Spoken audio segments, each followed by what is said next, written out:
बिस्मिल्लाहिर्रहमानिर्रहीम अस्सलाम वालेकुम।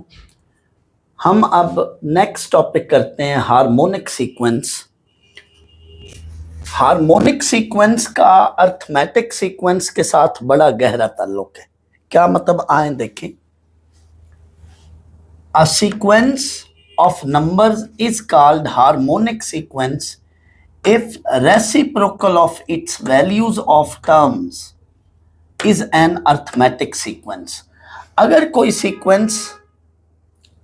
सीक्वेंस अपनी ज़ात में हार्मोनिक सीक्वेंस है या हार्मोनिक प्रोग्रेशन है तो इसका पता कैसे चलेगा।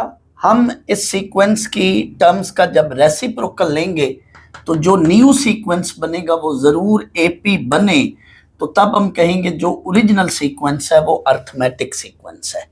बच्चों, किसी भी सीक्वेंस का हार्मोनिक सीक्वेंस होने की गारंटी या श्योरिटी क्या है? उसकी श्योरिटी या गारंटी ये है कि अगर कोई सीक्वेंस हार्मोनिक सीक्वेंस है तो हम क्या करते हैं, उस सीक्वेंस की टर्म्स का रेसिप्रोकल लेते हैं। जो न्यू सीक्वेंस बनता है वो अगर अर्थमेटिक सीक्वेंस होगा तो ओरिजिनल सीक्वेंस फिर ज़रूर हार्मोनिक सीक्वेंस है। अब कुछ इंपॉर्टेंट बातें ये ज़रा गौर से समझनी। Remember that reciprocal of zero is undefined, not defined value, infinity भी कह सकते हैं। So zero can not be term of harmonic sequence.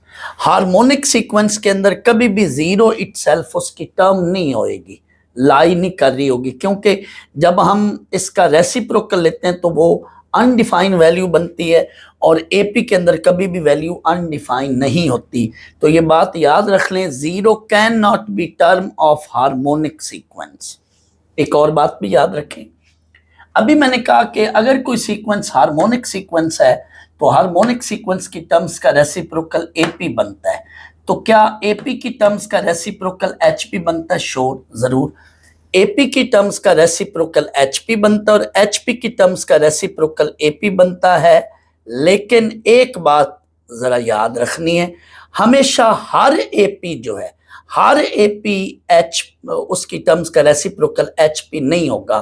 हाँ, वो एपी जिसके अंदर इटसेल्फ जीरो टर्म होएगी, एपी के अंदर जीरो टर्म हो सकती है। ऐसा एपी जिसके अंदर जीरो टर्म पड़ी होगी, जैसे ये एक एपी इसके अंदर जीरो टर्म है, ये एपी जो है वो एचपी, इसकी टर्म्स का रेसिप्रोकल एचपी नहीं होगा। हर एचपी की टर्म्स का रेसिप्रोकल एपी और हर एपी की टर्म्स का रेसिप्रोकल नहीं तो वो एचपी है, सिवाय एक ऐसा एपी। कौन सा? जिसके अंदर जीरो टर्म, कोई भी ऐसा एपी जिसके अंदर इटसेल्फ जीरो एपी, सिर्फ यही एक नहीं, कोई भी सीक्वेंस जिसके अंदर एपी सीक्वेंस जिसके अंदर जीरो टर्म पड़ी होगी, वो एपी जो है उसकी टर्म्स का रेसिप्रोकल एचपी नहीं होगा। यही बात मैंने लिखी है, reciprocal of HP is AP and reciprocal of AP is HP. HP की टर्म्स का रेसिप्रोकल लें तो एपी, एपी की टर्म्स का रेसिप्रोकल लें तो एचपी। यहां पे लफ्ज रेसिप्रोकल लिख लें, रेसिप्रोकल, सिवाय उस एपी के जिसके अंदर जीरो टर्म पड़ी होगी, वो एपी की टर्म्स का रेसिप्रोकल लेंगे तो एचपी नहीं बनेगा। यही बात लिखी हुई। एचपी के अंदर तो कभी भी जीरो टर्म इटसेल्फ नहीं हो सकती, लेकिन कोई कोई एपीज ऐसे होते हैं जिनके अंदर जीरो टर्म इटसेल्फ पड़ी होती है और वो एपी कभी भी जो है वो एचपी, उसकी टर्म्स का रेसिप्रोकल लें तो एचपी नहीं कहलाएगा, नहीं होगा। और बच्चों, एक और बात भी याद रख लें, ज्योमेट्रिक सीक्वेंस की टर्म्स का अगर हम रेसिप्रोकल लें तो एक दूसरा सीक्वेंस बनता है, वो भी ज्योमेट्रिक सीक्वेंस ही होता है। ज्योमेट्रिक सीक्वेंस की टर्म्स का रेसिप्रोकल लें तो ज्योमेट्रिक सीक्वेंस ही बनता है। फर्ज करो मैं आपके सामने एक ज्योमेट्रिक सीक्वेंस बोलता हूं, 1 3 9 27 एंड सो ऑन। अब इसकी टर्म्स का रेसिप्रोकल लें, 1/1, 1/3, 1/9, 1/27। तो ये जो न्यू सीक्वेंस है ये भी ज्योमेट्रिक सीक्वेंस है। पहले वाला जो सीक्वेंस मैंने बोला वो भी ज्योमेट्रिक था उसकी रेशो 1, 3, 9, 27, उसकी रेशो 3 है। और ये जो अभी मैं बोल रहा हूँ सीक्वेंस 1/1, 1/3, 1/9, 1/27, ये भी ज्योमेट्रिक है, लेकिन इसकी रेशो 1/3 है।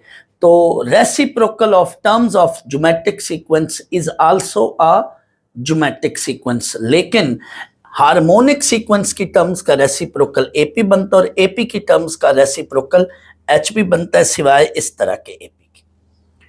कोई भी, ये बड़ी अहम बात है, कोई भी वैल्यू हमने एचपी में निकालनी हो तो क्या करेंगे। अभी बच्चों मैंने बोला कि एचपी की टर्म्स का रेसिप्रोकल लें तो एपी बनता है, तो यही काम हम इधर करेंगे। क्या, we take reciprocal of value of terms of HP and make AP, उसको एपी में हम लेकर चले जाएंगे। कोई भी वैल्यू, आपको कोई भी एचपी सीक्वेंस दिया और उसकी कोई टर्म निकालनी है तो हम क्या करेंगे, उसको एपी बना लेंगे। एपी के अंदर वही टारगेटेड टर्म जो उसने बोली होगी वो निकालेंगे इस फार्मूले की मदद से। आप रिकॉल करें, एपी के अंदर कोई भी टर्म हमने निकालनी हो तो ये फार्मूला हमें कोई भी टर्म को फाइंड आउट करने के लिए हेल्पफुल होता है। इसको बोलते हैं general term formula, random term formula, any term formula. कोई भी टर्म निकालनी हो तो ये फार्मूला nth टर्म फार्मूला भी कह सकते हैं। अब हमने वो टारगेटेड टर्म एपी में निकाल ली, लेकिन हमें तो एचपी में टर्म निकालनी थी। अब इसका अगेन रेसिप्रोकल लेकर क्या करेंगे, वापस एचपी में चले जाएंगे। ये 3 पॉइंट्स आप बुक पर लिख लें एक्सरसाइज के टॉप पर। अब हम एक्सरसाइज शुरू करते हैं। क्वेश्चन 1 है, इसमें वो कह रहे हैं कि क्वेश्चन 1 to 6 तक फाइंड इंडिकेटेड टर्म। तो क्वेश्चन 1 में वो कह रहे हैं 1/9, 1/12, 1/15 अप टू सो ऑन, ये एचपी है। इसकी 7th टर्म निकालें, यानी इस एचपी की 7th टर्म निकालें। यूं भी बोल सकता है या up to so on A7 भी कह सकता है कि A7 टर्म निकालें। तो हमने क्या करना है, पहले मैंने ओरिजिनल एचपी लिख लिया, आगे एचपी लिख लें या साथ लिख लें A7 इन एचपी, ऐसे लिख लें तब भी ठीक है। अब हमने इसकी 7th टर्म निकालनी है, हमने इसका रेसिप्रोकल लिया, उल्टाकर हमने अब 7th टर्म एपी में निकालनी है।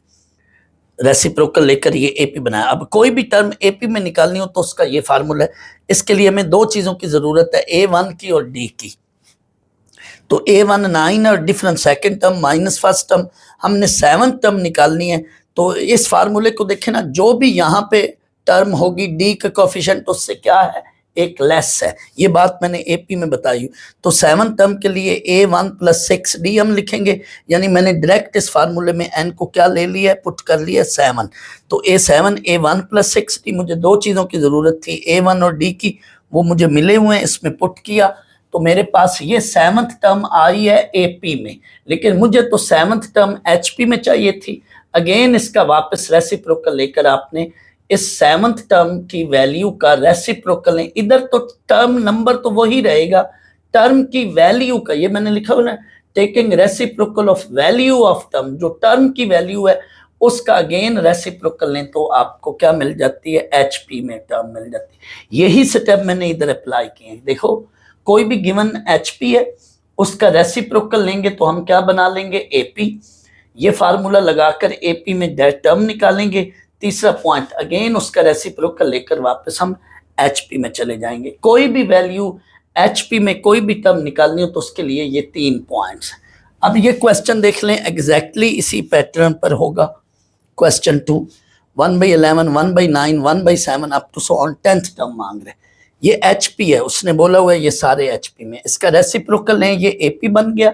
एपी के अंदर हमने 10th टर्म निकालनी है, एपी के अंदर कोई भी टर्म निकालनी हो, ये फार्मूला है। A1 और D बना लिया, तो 10th term A1 + 9D, direct इस फार्मूले में n को 9 पुट कर लिया हमने।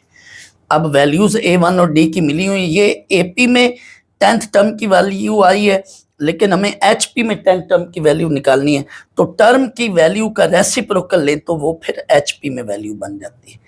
अब इस क्वेश्चन की तरह ही 3rd क्वेश्चन बिल्कुल इसी तरह वो खुद कर लें। क्वेश्चन 4 में वो कहता है कि इसकी हमें nth टर्म हमसे मांगी है, तो nth टर्म में n ही रहता है, पर्टिकुलर कोई टर्म नहीं। उसने यहाँ पे क्या कहा है, nth टर्म, जबकि ये तो पर्टिकुलर टर्म है, 10th टर्म तो n10 है, लेकिन nth टर्म में n ही रहता है, यानी ये देखो nth टर्म में n ही है।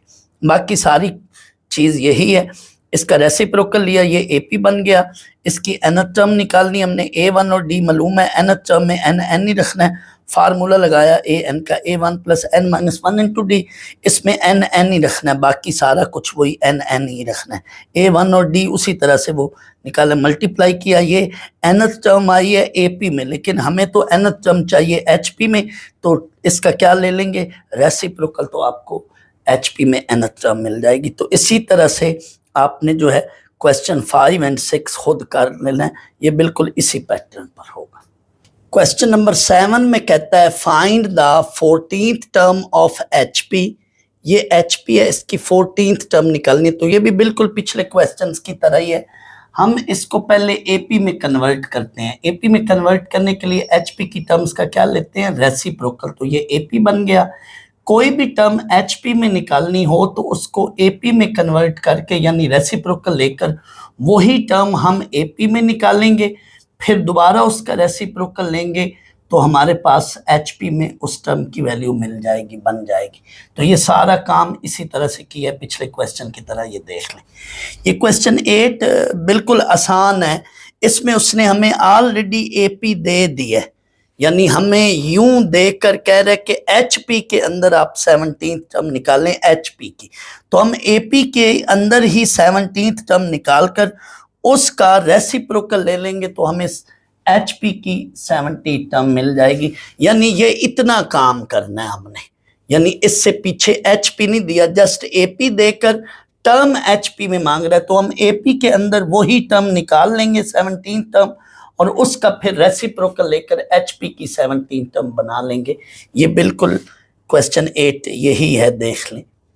क्वेश्चन 9 में करेक्शन की हुई है मैंने, ये देख लें। क्वेश्चन 9 न्यू एडिशन के मुताबिक यूं है, ओल्ड एडिशन में इसकी मिस्टेक थी, तो ये भी बिल्कुल इसी की तरह ही है जैसे ये क्वेश्चन है। यानी HP के अंदर हमने 8 टर्म निकालनी है, ये HP है, इसकी 8 टर्म हमने निकालनी है, तो इसको AP में कन्वर्ट किया, AP के अंदर 8 टर्म निकालकर उसका रेसिप्रोकल लेंगे तो HP की 8 टर्म मिल जाएगी। बच्चों ये क्वेश्चन मैंने खुद अभी एक आपको दिया है बनाकर, एसएल बेस्ड क्वेश्चन है, ये आपने जरूर करना है। फेडरल बोर्ड में गुज़श्ता दोनों पेपर्स में, जो 2025 का फर्स्ट एनुअल, जो 2025 का फर्स्ट एनुअल और सेकंड एनुअल है, उन दोनों में इस तरह का क्वेश्चन आया हुआ है। ये इस तरह का क्वेश्चन जरूर करना है। इसमें क्या है, 7th टर्म और 10th टर्म ऑफ HP ये हैं। वो कहता है HP की 14th टर्म निकालें, तो वही सारी बात जो इधर की है, हमने 7th टर्म और 8th टर्म HP की दी हुई है, हमने उसको कन्वर्ट करके 7th टर्म और 8th टर्म AP की बना ली। कैसे, 7th टर्म AP की होगी 3 और 10th टर्म AP की होगी 21/5। अब आपको पता है कि 7th टर्म को हम लिखते हैं A1 प्लस 6D और 10th टर्म को लिखते हैं हम A1 plus 9D, an is equal to A1 plus n minus 1 into D, उस तरह से, उस लास्ट से। तो इन दोनों को आगे सॉल्विंग साइमल्टेनियसली करके A1 और D निकालेंगे, क्योंकि हमने 14th टर्म निकालनी है और 14th टर्म का फार्मूला है A1 प्लस 13D। तो जब भी दो इक्वेशन AP में हों तो हम उनको सब्ट्रैक्ट करके A1 और D निकालते हैं। तो पहले आपको D मिलेगा, D की ये वैल्यू मैंने एक स्टेप छोड़कर डायरेक्ट D की वैल्यू बना ली। D की ये वैल्यू वापस इन दोनों में से किसी एक इक्वेशन में पुट करें, मैंने 1 में पुट किया तो आपको A1 मिलेगा। ये मैंने एक एक स्टेप, जगह कम थी तो शॉर्ट करके A1 और D बना लिया। कैलकुलेशन करेंगे तो यही हमें A1 और D मिल गया। हमें निकालनी है 14th टर्म, पहले AP में 14th टर्म निकालेंगे, वो A1 प्लस 13D। कैलकुलेशन करें तो ये चीज बनेगी। हमें HP में 14 टर्म निकालनी है तो उसका रेसिप्रोकल लेंगे तो HP में 14 टर्म ये बनेगी। एक मैं और एसएल बेस्ड क्वेश्चन आपको कराता हूं, वो भी करना है, वो भी इंपॉर्टेंट है, उस जैसा भी क्वेश्चन आ सकता है। बच्चों ये क्वेश्चन भी बड़ा इंपॉर्टेंट है, इसको भी आपने करना है। ये भी 4 नंबर का क्वेश्चन बनकर शॉर्ट क्वेश्चन आ सकता है। एसएल बेस्ड क्वेश्चन है, if the numbers 1/k, 1/2k plus 1 and 1/4k minus 1 are in harmonic sequence, find k। बच्चों ये कोई 3 नंबर है और ये HP में दिए हुए हैं, वो कहता है k निकालें। जब भी कोई 3 नंबर्स HP में दे दे तो उसका आप रेसिप्रोकल लेकर ये न्यू नंबर AP में आ जाएंगे। आप थोड़ी देर के लिए कहें कि ये टर्म्स हैं 3 HP में, ये टर्म की वैल्यूज हैं, इनका रेसिप्रोकल लिया तो आपको ये नई टर्म आ गई AP में। अब जब भी कोई 3 टर्म्स AP में हो तो उनका डिफरेंस इक्वल होता है, लिहाजा इनके डिफरेंस को हमने क्या कर लिया, इक्वल कर लिया। हमने K निकालना है, second term minus first term equal to third term minus second term, यानी यहाँ पे ये काम किया। तो इसको सॉल्व करें, इधर से भी सिंप्लीफाई करें, इधर से भी सिंप्लीफाई करें, K की टर्म्स को इकट्ठा करें, कांस्टेंट को उधर ले जाएं तो K की वैल्यू ये मिल गई। क्या हमें इससे आगे हमें रेसिप्रोकल लेना चाहिए इसका या नहीं? नहीं, क्योंकि हमें K की वैल्यू निकालनी है। It is not value of term. जब वैल्यू ऑफ टर्म कोई निकलती है तो वैल्यू ऑफ टर्म का हम रेसिप्रोकल लेकर वापस HP में या AP में जाते हैं, लेकिन इधर जस्ट हमें K निकालना है तो K इटसेल्फ एक नंबर है, तो ये नंबर हमने निकाल लिया। वो नंबर AP में है या HP में है कोई मेंशन नहीं है। टर्म की वैल्यू AP में या H में होती है, लेकिन नंबर इटसेल्फ यहाँ यूं कह लें कि ये एक अंदर लेटर है, K की बजाय X लिख सकता है, एक लेटर है। लेटर की वैल्यू हमने निकालनी थी, हमने टर्म की वैल्यूज को उल्टा कर कन्वर्ट कर लिया AP में और उस लेटर की वैल्यू हमने निकाल ली। तो इसका आगे रेसिप्रोकल नहीं लेना। कई बच्चे सोच रहे होते हैं कि इसका आगे रेसिप्रोकल नहीं, ये K है। अगर ऐसे आंसर आता A3 इज इक्वल टू 3 तो ये थर्ड टर्म है, कोई भी इस तरह से वैल्यू आ जाती। ये थर्ड टर्म की वैल्यू है AP में, इसका रेसिप्रोकल लेकर हम HP में जाते हैं। लेकिन जब किसी लेटर की कोई वैल्यू आ जाए तो उसका हम रेसिप्रोकल नहीं लेते। यहाँ just K as a letter use हो रहा है तो K की वैल्यू हमने निकाल ली। K को यहाँ वो नंबर या एज ए लेटर ट्रीट कर रहे हैं, तो K का ये आंसर है। That's it. बच्चों, ये जो मैं अब आपसे डिस्कशन शेयर कर रहा हूँ ये बड़ी इंपॉर्टेंट डिस्कशन है। इस डिस्कशन में से आपके फेडरल बोर्ड में और डिफरेंट इंजीनियरिंग यूनिवर्सिटी का जो आप एंटी टेस्ट देंगे उनमें ज़रूर MCQ बनकर आएगा इंशाल्लाह ताला। ये डिस्कशन बड़ी अहम है, इसको गौर से समझना और सुनना है। Relation between AGH। AGH क्या है? A stands for arithmetic mean, G stands for geometric mean and H stands for harmonic mean. Harmonic mean का बच्चों ये फार्मूला है, पहले हम अर्थमेटिक मीन और ज्योमेट्रिक मीन का फार्मूला पढ़ चुके हैं। हार्मोनिक मीन का ये formula 2AB over A plus B। तो हम अब AGH में रिलेशन देखना चाहते हैं। 3 रिलेशन बनेंगी, ये मैंने तीनों लिखी हुई हैं। Let A and B are 2 numbers, ये कोई से भी 2 नंबर्स हो सकते हैं, AB कोई भी रैंडम नंबर है। देन इनका अगर हम अर्थमेटिक मीन देखें, A.M मीन अर्थमेटिक मीन, उसको इन शॉर्ट हम A से डिनोट करते हैं, उसका ये फार्मूला है। H.M हार्मोनिक मीन है, इसको इन शॉर्ट हम H से लिखते हैं और उसका ये formula 2AB over A plus B। And geometric mean का ये फार्मूला। ये 2 फार्मूले तो आप ऑलरेडी जानते हैं, मैं बता चुका हूँ। हार्मोनिक मीन के लिए ये फार्मूला है। कोई भी 2 नंबर हो और आपको बोला जाए what is their harmonic mean, तो उसके लिए 2AB over A plus B। अब पहला रिलेशन ये है, G square is equal to A into H। A stands for arithmetic mean, H stands for harmonic mean. तो इसका प्रूफ देखें। राइट हैंड साइड ली मैंने A into H। A mean arithmetic mean, उसकी ये वैल्यू है। H mean harmonic mean, उसकी ये value, मैंने फार्मूला लिखा हुआ है, ये वैल्यूज पुट। 2 से 2 कट गया, A प्लस B से पूरा A प्लस B कट गया, तो A इंटू H ये AB के बराबर है। अब आप G स्क्वायर देखें। G square, G mean geometric mean, तो अंदर ज्योमेट्रिक मीन की वैल्यू पुट की, ऊपर स्क्वायर। नेगेटिव का स्क्वायर या पॉजिटिव का स्क्वायर पॉजिटिव हो जाता है और स्क्वायर अंडर रूट काट गया, तो ये AB बना। तो ये देख लें, A इंटू H इसका आंसर भी AB और G स्क्वायर इसका आंसर भी AB। So G square is equal to A into H, ये प्रूव हो गया। एक बार यूं भी फार्मूला आया था कि विच वन इज ट्रू, और उनमें एक ऑप्शन ये था। तो ऐसे बच्चे कंफ्यूज हो जाते हैं। तो अगर इस तरह का कोई सवाल आ जाए जिसमें AGH एट ए टाइम तीनों यूज हो रहे हो, तो तरीकाकार ये है कि हर ऑप्शन को सॉल्व करके देखें कि उनमें से कोई ऑप्शन ये जवाब तो नहीं बना रहा। जैसे इसको क्रॉस मल्टीप्लाई करें ना, तो G square is equal to A into H, तो इसको आपने टिक कर देना। मसलन इस तरह का कोई भी वो फॉर्म बना सकता है कि ये G के नीचे A लिख दे और ये G उधर H के नीचे लिख दे, तो भी ये फार्मूला बन सकता है, यानी इन दोनों का रेसिप्रोकल ले लें तो जी स्क्वायर से हम a इंटू एच से हम ये रिलेशन भी बना सकते हैं। ये साथ मैंने शेयर कर दिया कि एक बार एंटी टेस्ट में, मुझे याद नहीं फेडरल बोर्ड में था या एंटी टेस्ट में था, लेकिन इस तरह का एमसीक्यू था।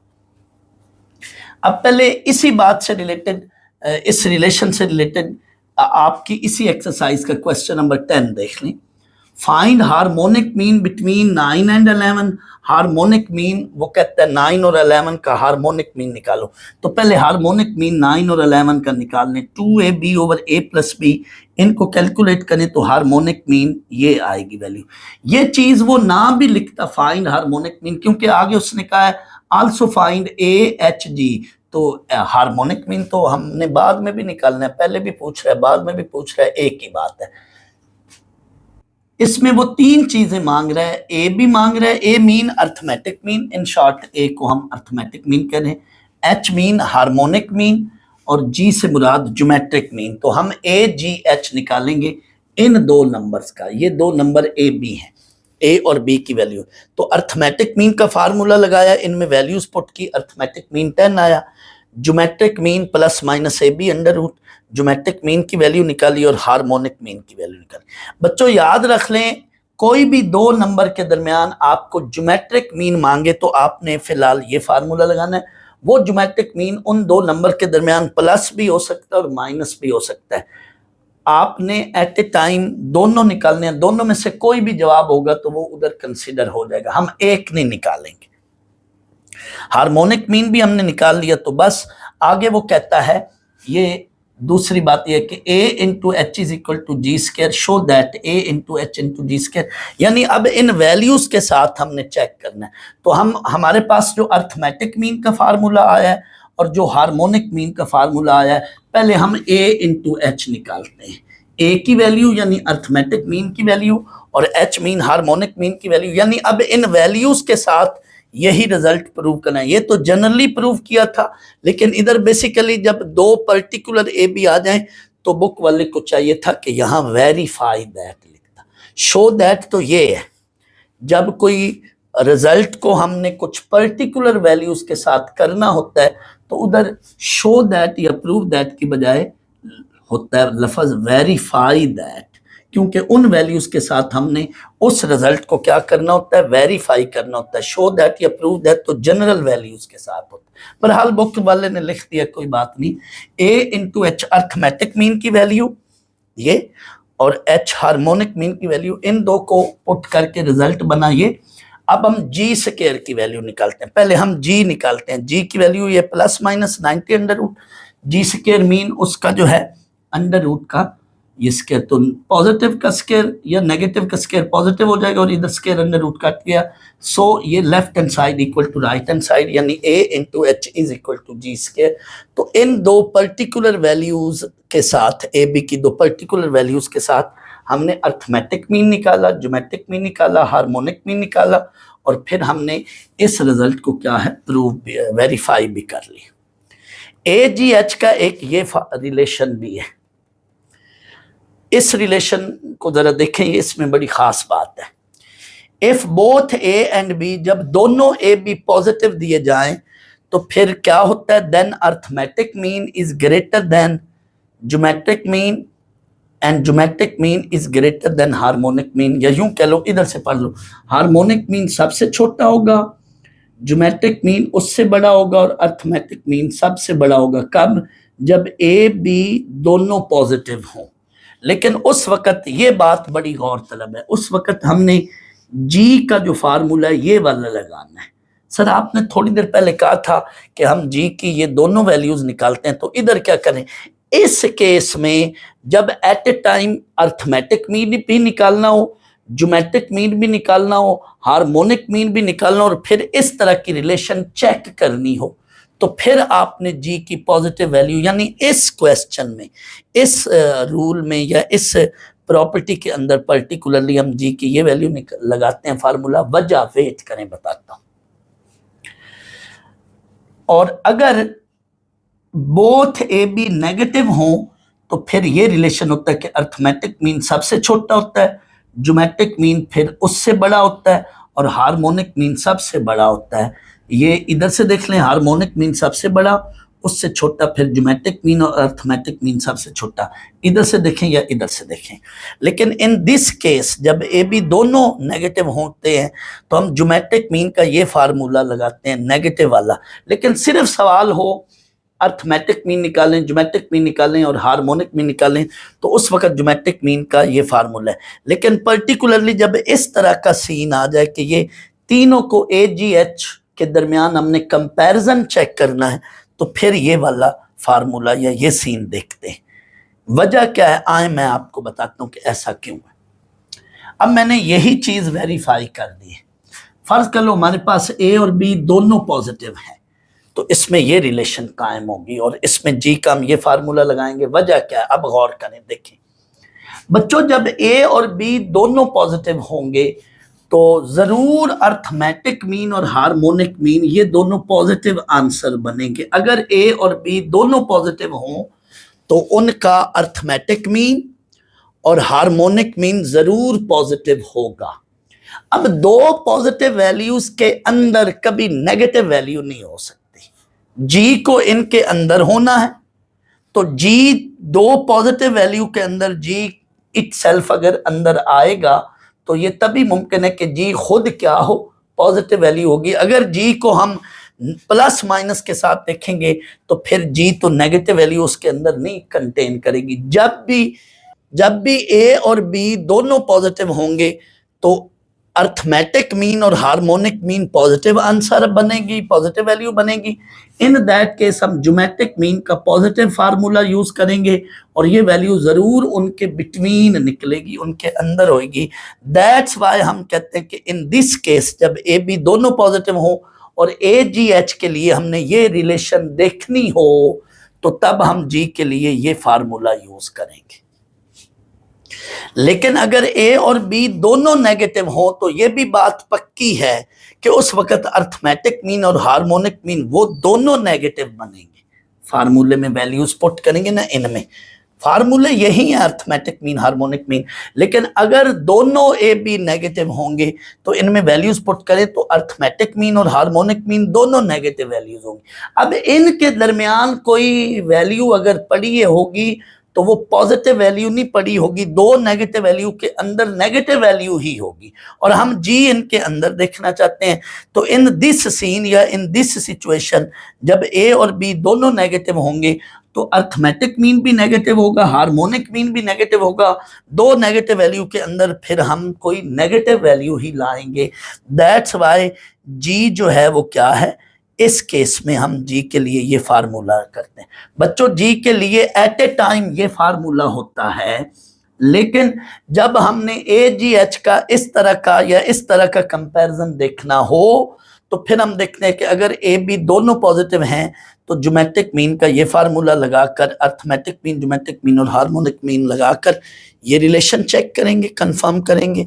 और अगर ए बी दोनों नेगेटिव हों तो फिर जी के लिए हम ये फार्मूला लगाएंगे। और ये कब लगाएंगे, जब अर्थमेटिक मीन और हार्मोनिक मीन दोनों निकालने और उनके दरमियान फिर कंपैरिजन चेक करना हो। यानी ये ऑब्जेक्टिव पॉइंट ऑफ व्यू से यूं आ सकता है कि अगर ये कंडीशन है तो ए बी क्या होंगे, या ये कंडीशन होगी तो A B small A B क्या होंगे, या उनके साथ यूं भी पूछ सकता है कि which one is true if both A B are positive. नीचे कोई ना कोई ऑप्शन होंगे।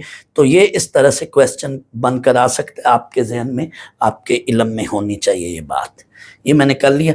आखिर में मैंने एक क्वेश्चन लिखा है, एक नोट लिखा है कि what happen if A and B having opposite sign, यानी ए पॉजिटिव और बी नेगेटिव हो, या बी नेगेटिव और ए पॉजिटिव हो, ना बी पॉजिटिव और ए नेगेटिव हो, या ए पॉजिटिव और बी नेगेटिव हो, तो फिर हम ए जी एच का रिलेशन चेक करते हैं या नहीं। नहीं, उस वक्त हम ए पी और ए जी और एच के अंदर इस तरह का रिलेशन नहीं देखते। वजह क्योंकि उस वक्त बच्चों जो ज्योमेट्रिक मीन आएगा वो इमेजिनरी आएगा, ए बी अंडर रूट, और इमेजिनरी नंबर के साथ हम रियल नंबर्स का कंपैरिजन नहीं करते। जब इमेजिनरी मीन का आपस में भी कंपैरिजन नहीं होता और इमेजिन नंबर का आपस में भी कंपैरिजन नहीं होता, और इमेजिन नंबर का किसी दूसरे रियल नंबर से भी कंपैरिजन नहीं होता। कंपैरिजन से मुराद बड़े छोटे का फर्क। याद रखो ऑर्डर एक्सियम एक रूल है, ऑर्डर एक्सियम एक एक्सियम है, वो क्या है कि कोई भी दो ए बी रियल नंबर हो तो उनके दरमियान ये रिलेशन होता है रियल नंबर, या वो ए बी से छोटा होगा या ए बी से बड़ा होगा या ए बी के इक्वल होगा।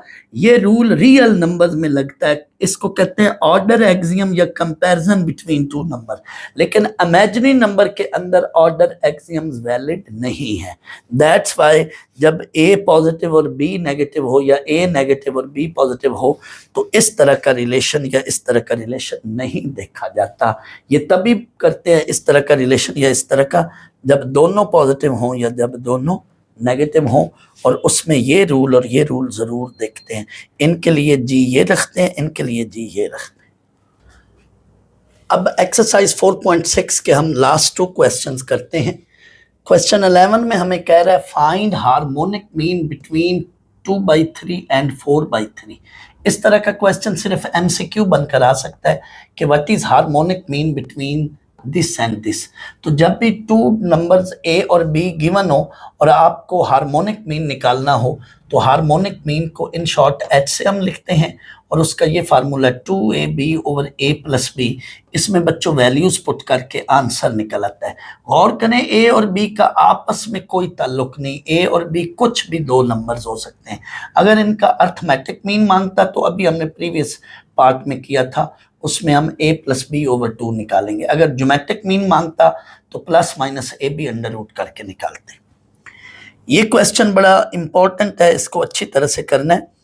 इस क्वेश्चन में कह रहा है find 4 harmonic means between 1/3 and 1/11। बच्चों इस क्वेश्चन को कराने से पहले मैं थोड़ा सा समराइज कर लूं। आपने अर्थमेटिक मीन के अंदर भी, जब हमने अर्थमेटिक मीन का टॉपिक किया था, उसके अंदर भी मोर देन 1 अर्थमेटिक मीन जब निकालने होते थे तो उसका क्या तरीकाकार था। ए और बी के अंदर जब हम एक से ज़्यादा अर्थमेटिक मीन हमें मांगता था तो हम उनको late A1 capital A1 A2 A3 इस तरह से हम उनको अर्थमेटिक मीन ए और बी के अंदर लेट कर लेते थे। ए और बी कोई भी 2 नंबर, और फिर हम कहते थे दे फॉर्म AP, और फिर वहाँ पे हम जाकर AN का फार्मूला लगाकर D निकालते थे। जब आपको कोई भी कंसेक्टिव एक से ज़्यादा टर्म्स निकालनी होती हैं तो याद रखो आप D निकाल कर हर पिछली टर्म में D ऐड करते जाएं तो आपको अगली टर्म मिलती जाती है। तो जब आपको D मिल जाता था, मैं AP के अंदर बात करूं, तो हर पिछली टर्म में D ऐड करें, इसमें D ऐड करें, A1 मिलेगा, फिर इसमें D ऐड करें, A2 मिलेगा, फिर इसमें D ऐड करें, A3। इस तरह से हम A1 A2 A3 जितने भी अर्थमेटिक मीन निकालने होते थे बिटवीन A एंड B, तो उनके निकालने का ये तरीकाकार था। फर्ज कर लो A और B के अंदर एक से ज्यादा ज्योमेट्रिक मीन निकालने हो तो आप क्या करोगे, let G1 G2 G3 between A and B, जितने भी वो कहते हैं हम उनको लेट करके फिर हम लिखते हैं A B के अंदर G1 G2 G3 लिखकर एंड पे हम लिखते हैं दे फॉर्म GP, और फिर हम उधर बच्चों ये फार्मूला लगाकर हम R निकालते थे। अर्थमेटिक मीन के अंदर D निकालना होता है, ज्योमेट्रिक मीन के अंदर हमने एक से ज्यादा जब ज्योमेट्रिक मीन निकालने तो R निकालना होता है, क्योंकि ज्योमेट्रिक मीन में हर पिछली टर्म को हम R से, ज्योमेट्रिक सीक्वेंस में हर पिछली टर्म को हम R से मल्टीप्लाई करके अगली टर्म निकालते हैं। तो उधर हम R निकाल कर पहली टर्म को, यानी फर्ज करो यहाँ पे G1 है, G2 है, G3 है, G4 है, तो इसको R से मल्टीप्लाई करेंगे तो G1 बनेगा, इसको R से मल्टीप्लाई करेंगे तो G2 बनेगा, इसको R से मल्टीप्लाई करेंगे G3 बनेगा। लेकिन आज जो अभी हम क्वेश्चन करने जा रहे हैं वो हार्मोनिक मीन का है। इसका भी तरीकेकार यही है, ये A और B हैं, इनके दरमियान 4 हार्मोनिक मीन लेट करने हैं। तो जब हम अर्थमेटिक मीन को A1 A2 A3 से नाम देते हैं तो हार्मोनिक मीन को किससे नाम देंगे, इस तरह से H1 H2 H3 H4। Let H1 H2 H3 H4, these are 4 harmonic means between these two values।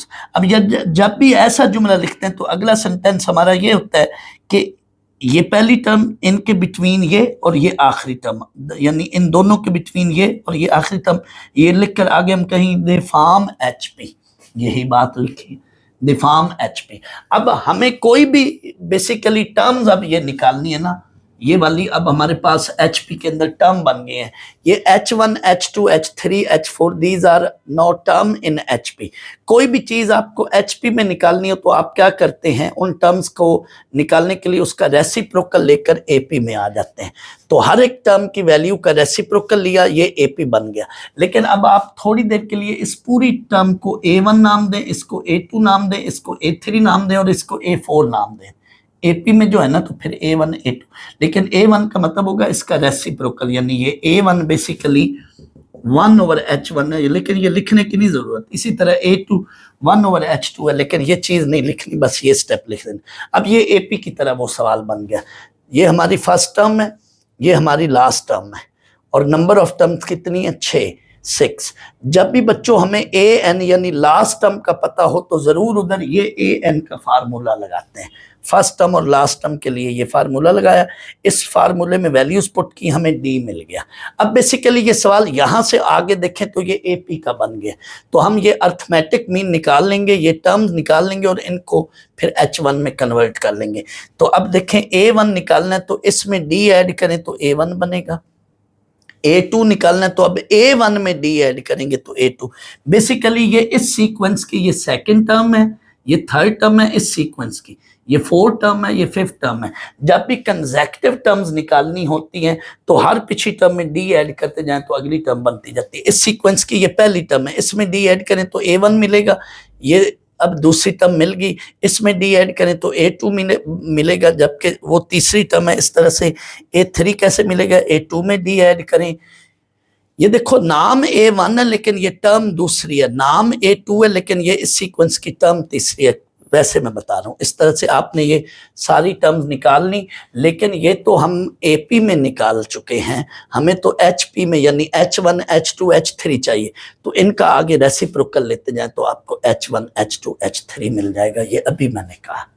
तो ये बेटा आपने ये क्वेश्चन कर लेना है, मैंने काफ़ी डिटेल में करा दिया है। इंशाल्लाह अब मेरा अगला लेक्चर जो है वो 4.7 का होगा।